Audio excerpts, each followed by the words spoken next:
खबर दिल्ली से मिल रही है। लोकसभा में पेश होगा नया आयकर विधेयक। वित्त मंत्री निर्मला सीतारमण ये विधेयक पेश करने वाली हैं। आपको बता दें, प्रवर समिति के सुझाए संशोधन इसमें शामिल होंगे। सभी सुझाव नए बिल में शामिल किए गए हैं। केंद्रीय मंत्री किरेन रिजिजू ने स्पष्ट किया है 1200 प्रावधान है, 900 स्पष्टीकरण इसमें हटाए गए हैं। वित्त मंत्री निर्मला सीतारमण लोकसभा में प्रवर समिति की ओर से अनुमोदित नया आयकर विधेयक पेश करने वाली हैं। और चलिए इस खबर पर और ज्यादा बातचीत के लिए सीधे रुख करते हैं। दिल्ली से संवाददाता मनोज शर्मा लाइव हमारे साथ जुड़ गए हैं। मनोज, किरेन रिजिजू ने स्पष्ट कर दिया है कि जो तमाम संशोधन प्रवर समिति ने सुझाए थे उन सभी 285 संशोधनों को इसमें शामिल किया गया है। और क्या बदलाव होने जा रहे हैं? नया आयकर विधेयक आज वित्त मंत्री पेश करने वाली हैं।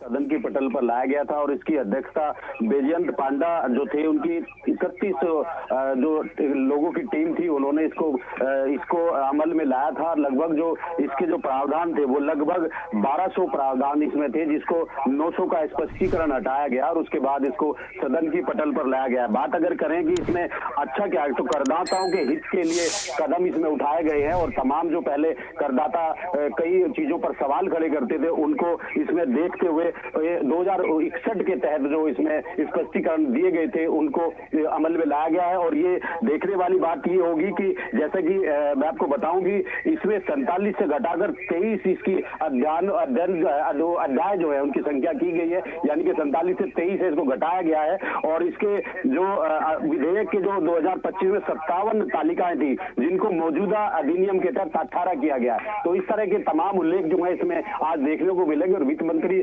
सीतारमण जो है आज इसको सदन की पटल पर लाएंगे और आज इसको पेश करने का जो है पूरा प्रयास होगा, अगर विपक्ष इसमें कोई टीका टिप्पणी नहीं करता है तो। जी बिल्कुल, निश्चित तौर पर। और किरेन रिजिजू की तरफ से ये स्पष्ट भी कहा गया है कि एक सतत प्रक्रिया है। पुराने बिल को वापस लिया जाता है, नए बिल को पेश किया जाता है, लेकिन इसमें हम देख रहे हैं कि कई बड़े बदलाव होंगे। मनोज, क्या ये माना जा सकता है कि करदाताओं के हित में इसमें कई बड़े फैसले लिए जा सकते हैं और उनके लिए ये जो नया बिल आ रहा है ये लाभकारी साबित होगा आगे?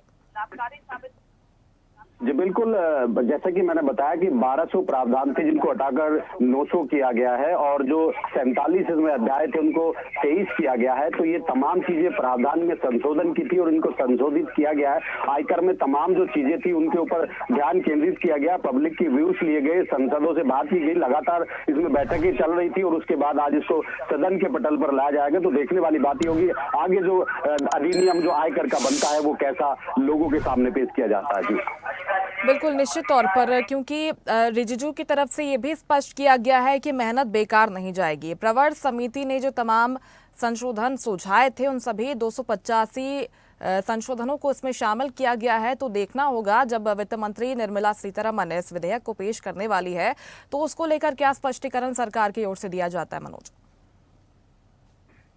बिल्कुल, सरकार ये चाहेगी कि जो भी आयकर के अधिनियम को संशोधित किया गया है वो अच्छे तरीके से सदन की पटल पर आए और उसमें तमाम जो चीजें हैं सदन में रखी जाएं। जैसे जो केंद्रीय सांसद मंत्री हैं किरेन रिजिजू, जिन्होंने साफ शब्दों में कहा है कि मेहनत बेकार नहीं जाएगी। तो तमाम चीजों पर प्रवर समिति की तरफ से जो आश्वासन दिए गए, जो पूरी पटल पर लाया गया, जो पेज उनको दिए गए हैं जो संशोधन करके, तो वो तमाम जो है सदन के पटल पर आज वित्त मंत्री सीतारमण लाएंगी और देखने वाली फिर यही बात होगी कि किस तरह से उसको रखा जा रहा है। ठीक, बिल्कुल, निश्चित तौर पर करदाताओं के हित में इस नए बिल को तैयार किया जाएगा और जिस तरह से इसे पेश किया जाएगा उसको देखना होगा, क्योंकि लगातार इस पर मेहनत भी प्रवर समिति ने की थी। बहुत शुक्रिया आपका तमाम जानकारी के लिए मनोज। लेटेस्ट खबरों के लिए लाइक, फॉलो और YouTube पर सब्सक्राइब करें, बेल आइकन दबाएं, साथ ही विजिट करें swedeshlive.com पर।